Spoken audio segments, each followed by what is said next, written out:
with the case with George Floyd, when that hit, it was like I had rested. I had done so much yoga. I had been working out. I was fully equipped Your to be mind in was this ready. moment. Yeah.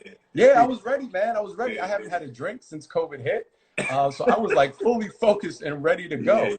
go. But in terms of other rallies, I used to be an organizer with 1199, and I'll never forget. Like, this is when it became clear to me that you have to be very careful with who you work with, or who you're employed by. I'll never forget. 1199 sent out an email that was like, members should go out and protest. This was when Sean Bell was killed on the eve of his wedding. And that was the first protest I'd ever been to. And I met some really dope people there. Yeah. And it was in Queens. It was in a park. I don't remember the park. It was by a courthouse. But the vibe was just like, it was intense. So, fast forward 14 years later, whatever it was, there's a palpable energy that's taking place on the ground right now, man, that I can't even describe. And my hope is just that, this is transferable at the ballot box, and we could start picking some high integrity and quality leaders to represent us, because we're definitely seeing a lack of leadership, not just throughout the country, but specifically here in New York City. Absolutely. Listen, definitely you picked on a lot of things I want to dive into with you, brother. A lot of things Yeah, I want to dive into. let's go, man. I'm So loaded. we'll definitely transition. I want to save a little bit later on in terms of how the protesting moves into policy change. But to hang on protesting right now, I think a lot of detractors of the movement have kind of brought up, hey, oh, this is leading to looting and rioting and stuff like that. Can you speak on differentiating all these groups and maybe what people have been unfortunately using or putting a bad name to the movement as, if you are seeing that? One thing I try to do, man, is make sure that I add to a conversation, especially with this day and age. There's been a lot of great things said out there. There was a sister that's been posted everywhere that talked about the fact that we wouldn't have the looting if we didn't have the economic gap between white folks and black folks. We see a lot of white folks out there looting.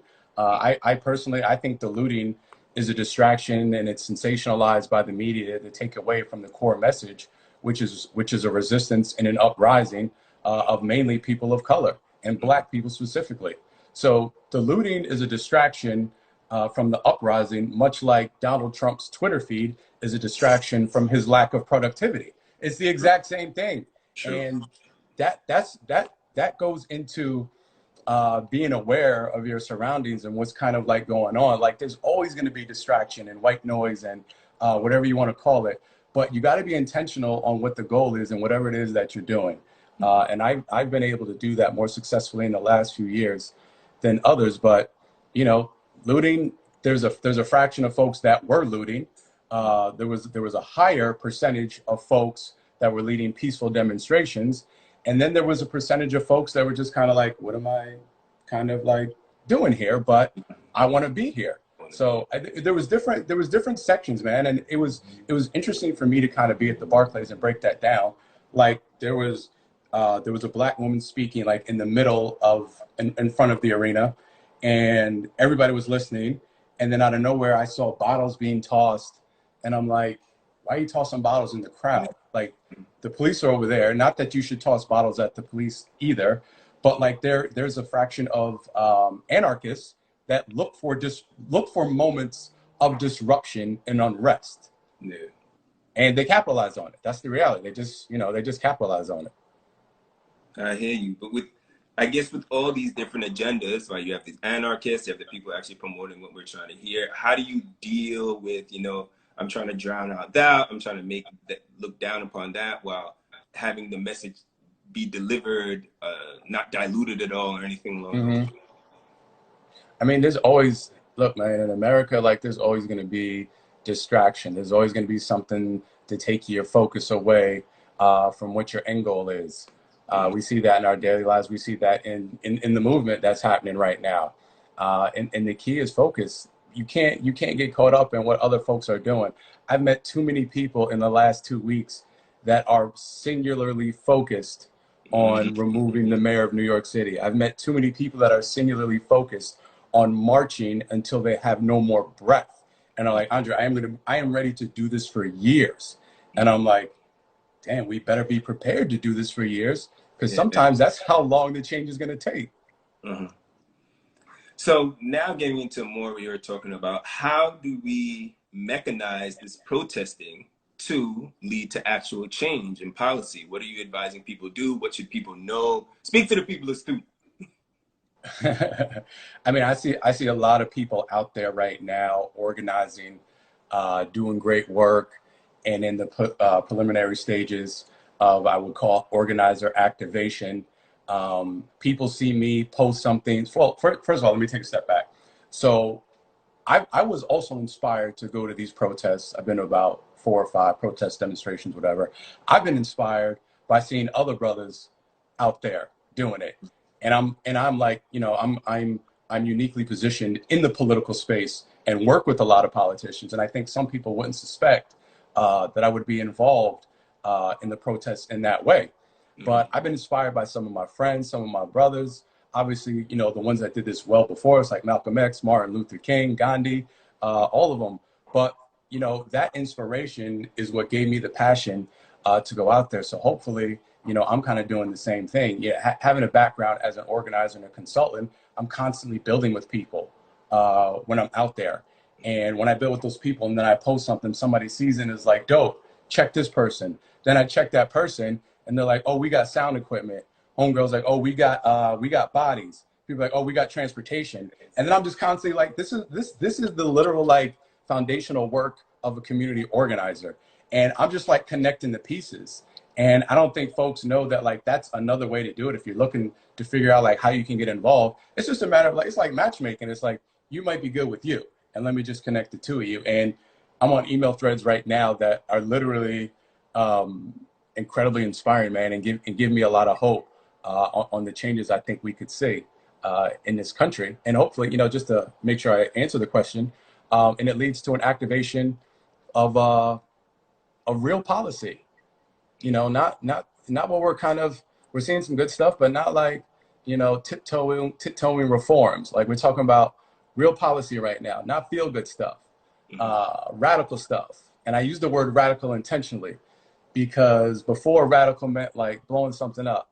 Now radical means like, we know you haven't given, I don't know if I can curse, but we know you haven't cared. Hey, give it to us real, but We know for a long time the government has not given a fuck about the people. So now people are like, have a burn it down in an abolish mentality where it's like, yo, like we've literally been trying to have a conversation with you about the problems and you've been ignoring us and you've been putting band-aids over it for so long that people are like, nah, like we need a new system, right? And for someone who like operates on the cusp of the system, not in government, I'm kind of like, I understand why people are having that conversation, right? Because there's a cross-generational divide where there's two sides. There's an older demographic, which I'm not in. There's a younger demographic, right? And they tend to like talk past each other. And everyone is so steadfast in their opinion being right. And until that's bridged and we start having some uncomfortable conversations, I had a conversation the other day with my 21 or 20-year-old niece out in Oakland, and she opened my eyes to so many things, but like I was locked in on my points. And by the end of the conversation, she was like, or no, I was like, you know what? You got some good points, Makai. You got some good points. I had to concede my point and be open-minded. There's a quote, I'll just end with this. Like there's a quote, there's 2 quotes actually. One in a book called The Course in Miracles that says, always be approach everything like a student. I'm paraphrasing, I don't remember it. And then there's that Biggie quote in that interlude with the Jay-Z song where he's like, man, I treat every day like I'm an intern. And he doesn't mean like not getting paid. He means like I'm constantly trying to learn and absorb information. And I think that's the mentality and mindset that we have to go into. I don't always practice it, but like I do my best to. Mm-hmm. So you're talking a little bit about how some of the organization has been just linking up to people, right? How have you seen social media has affected what you can create and how you actually organize when you're in the street? Mm-hmm, mm-hmm. So I met like one of the most powerful sisters I've ever met in my entire life. And I don't even know how old she is, but I believe she's younger than 30. Her name's Chelsea Miller. She's the co-founder of Freedom March NYC. Y'all should check her out on Instagram, Freedom March NYC. And she was so sharp. We just started talking like policy immediately. And I connected her with a few folks. She connected me with a few folks. And I mean, that's one way that, you know, social media was able to be used as a tool. It was actually somebody who I met during a campaign I was doing sometime last year, and was like, you need to meet this woman. I was like, all right, cool. And it was Chelsea, and like we've been building like on a regular basis. So I think that's been one of the benefits of social media. That's kind of like, you know, being able to bring two people together that are like-minded. I hear you. Easy. I've been following. I wasn't a Twitter follower before this, but now I've been hopping on Twitter because I feel like the news is kind of unfiltered that way. I'm seeing like direct videos from people of protests and they're out there. So I was like, okay, this is what's actually going on. When you were in Brooklyn, I'm seeing a lot of videos of, you know, police being very violent to the protesters peacefully. Do you feel like you're actually seeing that when you're on the ground and you're in the city? A lot of it was from Barclays, some other. Yeah. So the first day, tomorrow probably. I think tomorrow. I don't know if tomorrow makes 2 weeks or 3, but I know that the first protest I went to at Barclays was on a Friday. And you know, first I'm wondering like why. I saw on Twitter, which I'm not really a big fan of, but I saw on Twitter that there was a ridiculous amount of NYPD officers like in front of like the Barclays because they knew there was a protest coming. And it was just, I get it. Like that's law enforcement's objective to show force, to be intimidating. But like, I'm looking at that, like, first of all, nobody is really that thirsty for Brooklyn Nets paraphernalia. So why are y'all guarding? Why are y'all even guarding like the Barclays Center? It's true. But in that intimidation and force, what it kind of did was like, it incites people. Like people were there to like collectively mourn and build with one another. But that level, you know, that level of showing force made people just like, it induced a certain level of anger that I saw. And even people that were out there just to demonstrate, police were getting on. I'll give you an example. A good friend of mine, State Senator Zelnor Myrie, State Assemblywoman Diana Richardson, 2 Black elected officials in their 30s, role models for everybody, were pepper sprayed by police. Wow. And what's crazy was that I was meeting him there, but the NYPD was blocking cell service. So I couldn't link with him. Later that night, we finally connected and I was able to like find out the story. But like, that's a perfect example of aggression right there. That's like totally unwarranted. And that's the problem with the law enforcement agencies, especially the NYPD. They have this robotic and automated mindset where everybody's the same. Every Black person is a criminal and they're criminalized and dehumanized, and automatically like we have to put our chests up when we see somebody Black. Like we got to be tough. Like there's no sort of like discerning the situation. Is this a threat? Is this not a threat? I'm not saying it's an easy job, but like it goes beyond the level of like appearance. And I think that's the one thing, or I know that's the one thing that the NYPD lacks.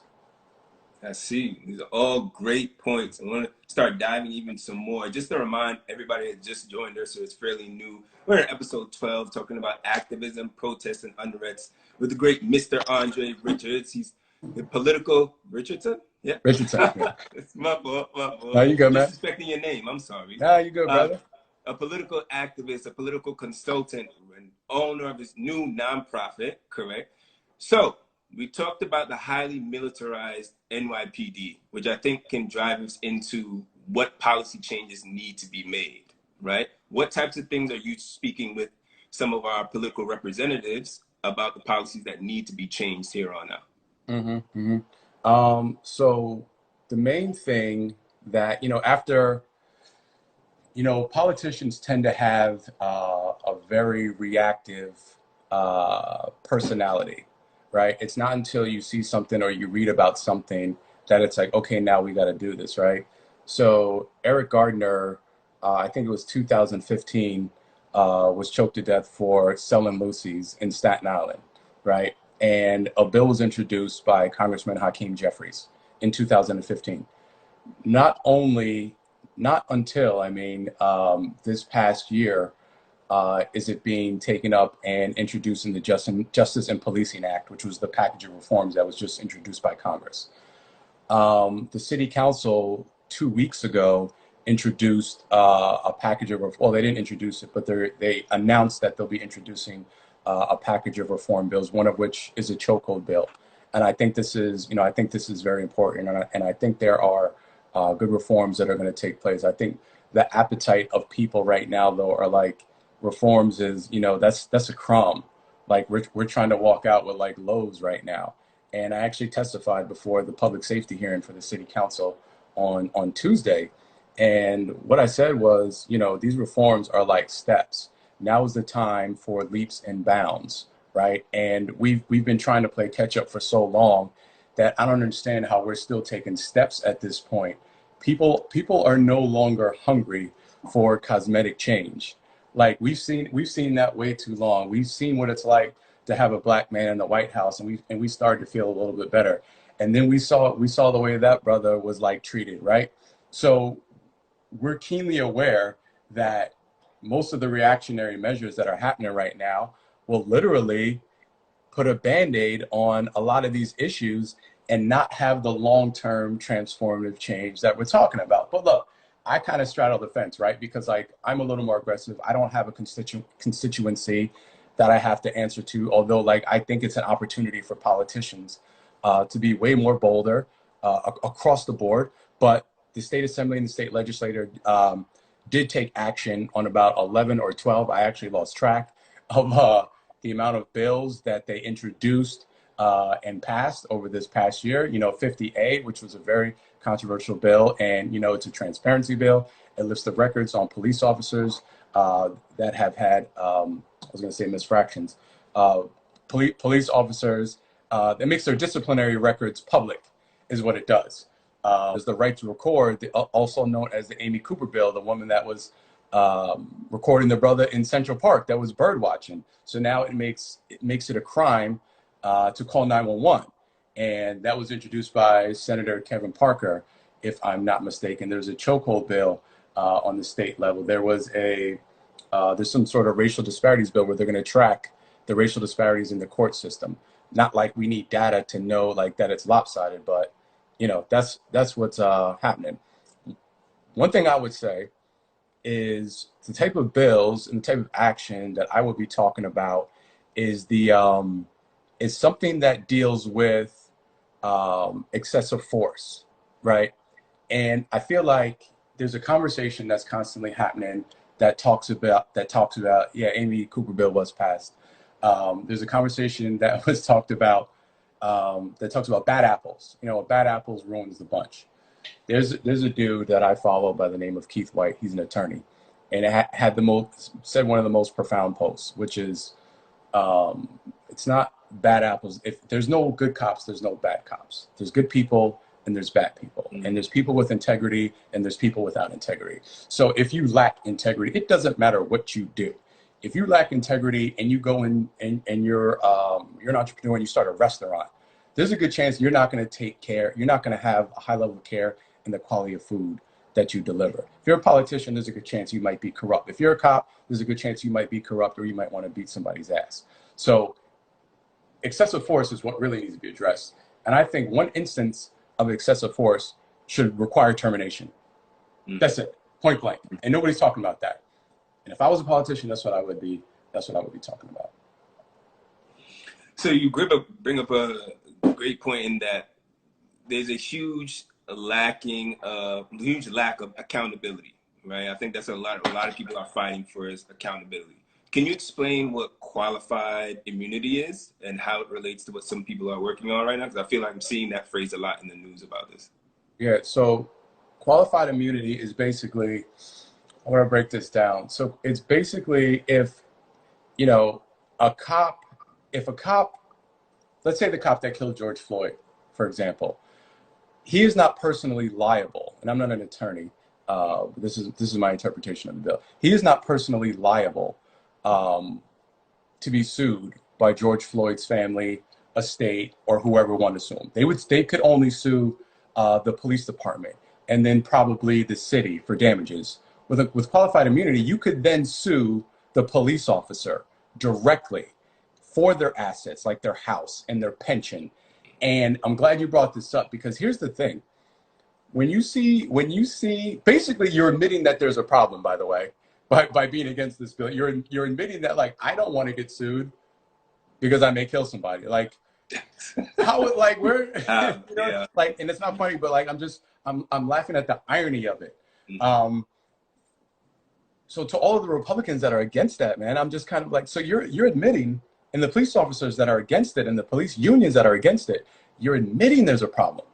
Because why would you be supportive of this? Like, let somebody, if somebody loses a loved one, like, let them take the city for all they got. Let them take the police department for all they got. And then let them go further and sue the individual who committed the act and took that person's life. But they don't want to do it. They don't want to do it. Why do you think lack of accountability to begin with? What system, why do you think that is? So which people? Are we talking about police? We talking about politicians? Let's talk about police, and then let's talk about the public. Gotcha. Why do we give them all this power? Well, I mean, you know, so we look at the history, right? And I'm not like a history buff, but I know a few things. So we know that police officers are nothing more than an evolution of slave catchers, right? America in general has an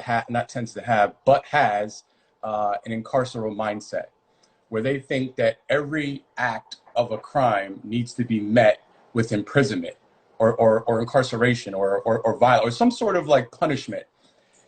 When in fact, if we went or attempted to look at the root of every single issue, we would find a much deeper problem there. You know, people talk about like the economic gap. Like, what are we really talking about? We're talking about racial disparities.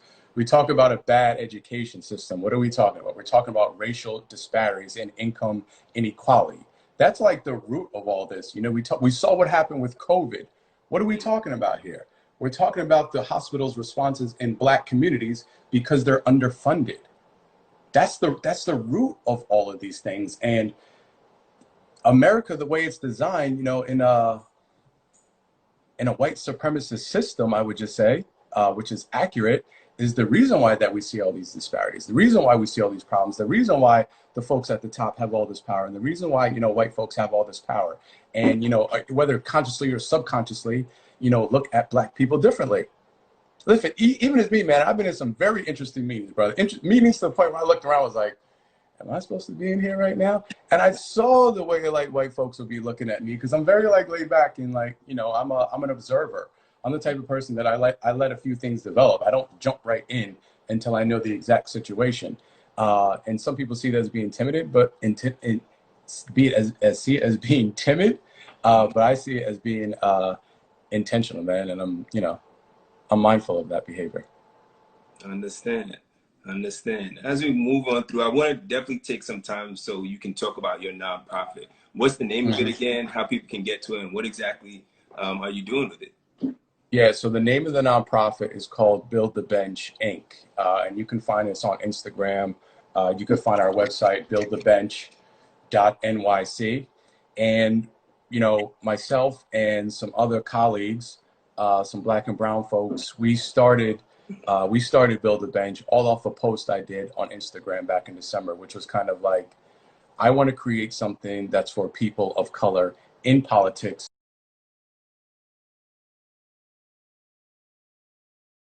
to create arts and entertainment and build a collective of not just activists, but potential politicians, potential policy writers, folks who want to be in press and communications. Because as a consultant, I'm constantly looking for talent. And I can find white folks all day long, but a lot of times I have a problem finding my own people. And that's a shame, because I know they're out there. And a lot of it is timing. People sometimes are independent. Some people sometimes like take a full-time job in politics or decide to do something else. But we came together and we were just kind of like, we got to stop this. And what I wanted to do is, I'm 43 now, didn't go to law school, didn't go to a super prestigious college, didn't pledge, didn't have that like network in my early teens and 20s, right?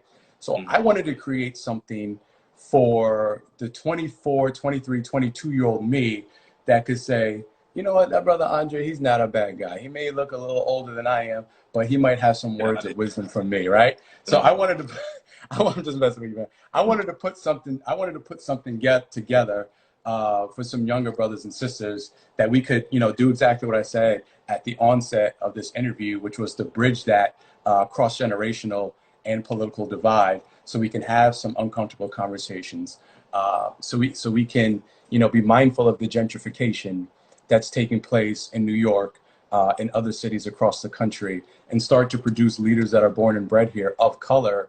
So like, look, it's one thing for housing prices to go up, right? And that's, I don't mean to be flippant about it, but that's something that happens when communities change. It's another thing for your representation not to be reflective of that actual community, which is the place that we're eventually heading in right now. And it's going to happen one day, and we're just going to look up and be like, oh, wow, damn, that really happened. So what I'm trying to do is I'm trying to find that next generation of folks that want to be involved in the political process, and make it kind of like sexy, and give it digestible information to the masses, and really just ready to give away like free knowledge, man. So we're going to be doing some programming stuff over the next couple of days, couple of weeks, couple of months. And I'll shoot it over to you, man. I appreciate you asking that though, man. We're trying to do some good work out here. Please do. I think the more knowledge people know, the better, right? So it's at Build the Bench NY, right? Is that correct? So everyone can Build the Bench NY. Yes. Perfect. And now I want to, we don't have a ton of time left, but I want people to be able to ask questions to you, right? So if anybody out there, you have questions, please just type it and we'll go through it. One of the questions somebody mentioned is if you can speak on a little bit about police unions and the power they yield, and how as a community we can counteract that power. Yeah, so so police unions would be considered a special interest group at this point, and what they do is they influence. They're one of the most powerful unions, Sergeant and Officers Benevolent Association. They're one of the most powerful unions, one of the most powerful unions that there are.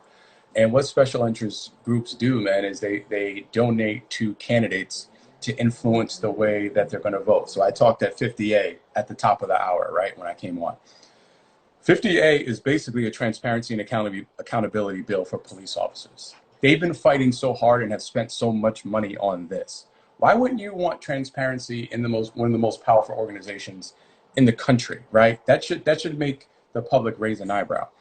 What they do is they donate to candidates to hopefully influence their votes. And now I just want to be very honest about this. Not every politician that takes money from the police union is a bad person, right? If I was a politician, I wouldn't take money from police unions. I wouldn't take money from corporations. I wouldn't take money from the real estate industry if I was a politician, and a whole host of other organizations. But right now, I think we just have to raise awareness on the politicians that are taking that money. And that's the first step, because as outsiders that aren't members of this union, we can't do anything about it, unfortunately. We just have to call out their corruption when we see it, and we have to call out politicians that appear to be friendly with them. Got it. Really understanding that connections those people have. For sure. As we're finishing up, what are some departing words you have for the beautiful people of Stoop out here? How they can get involved? Anything you want them to know while you're here? Yeah, I mean, so we are, so I am myself and some friends and some colleagues. I would ask everybody to go follow Build the Bench NY, and just hear about some announcements that we are doing. We're going to be active in every aspect of this uprising that's taking place right now, but we're also taking a very calculated and lasered approach at what things look like down the road. Very quickly, there's 51 New York City Council members. 35 of them are up for re-election next year. That means there's going to be 35 vacancies. What type of leaders do we want to replace them with, right? So that talks to the importance of voting. We're going to elect a new mayor. We're going to elect a new city comptroller. We're going to elect new borough presidents. We're going to elect new district attorneys. So we're going to be talking about all of that stuff. We're going to be talking about policy that they should be talking about. Some of the things I discussed on here. We want to find new leaders. So if you want to follow us, just DM us. I look at the DMs. I check them regularly. So I just want to build community, man, at a high level of consciousness. That's what I want to do. Thank you so much, brother. We appreciate your time on the stoop. You've been very helpful. It's just dropping knowledge left and right. I don't think we can ask for any more or even enough. I hope it was helpful. Thanks again, man. Yeah. Please be safe out there as you work. We'll be able to follow you any way we can. Someone put some of the links on the comments. So please follow this brother as he's Cool. giving out more and more information out there. All right. Thank you, brother. I appreciate the time, man. Good seeing you. No problem whatsoever. Take care. All right. Peace, man.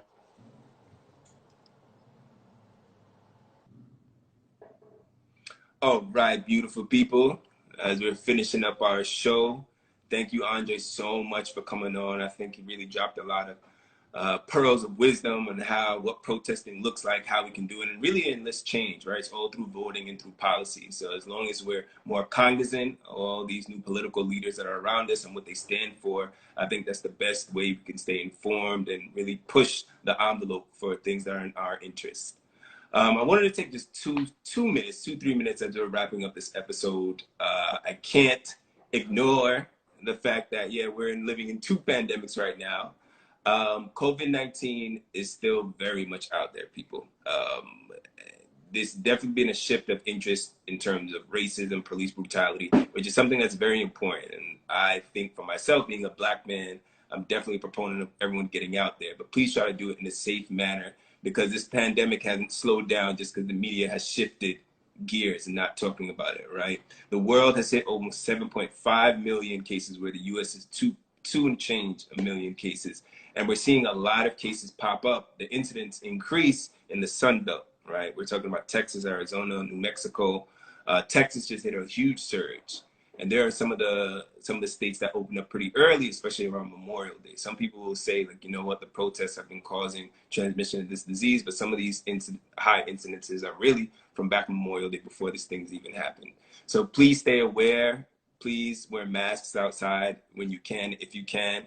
To be honest, a lot of researchers have come out, only 5% of the population has been infected. And I don't think, even though there are about 120, 130 vaccines kind of on ice, people are looking for, I don't think something will be put out in a safe manner to really affect some of the new waves that are coming in. I envision, if not now, probably closer to end of summer, beginning of fall, we're going to expect a larger wave. And I think we're going to get put in the same position we were a few months ago. So please, everyone, continue to be safe out there and be cognizant of what's going on. Otherwise, as usual, as these quarantines are lifting, be aware of everyone that's around you. And even though we are apart, we've been going much, much further together. And that now could be used and said more often than not. All right, everyone be safe. Good night. Take care, and we'll see you next week.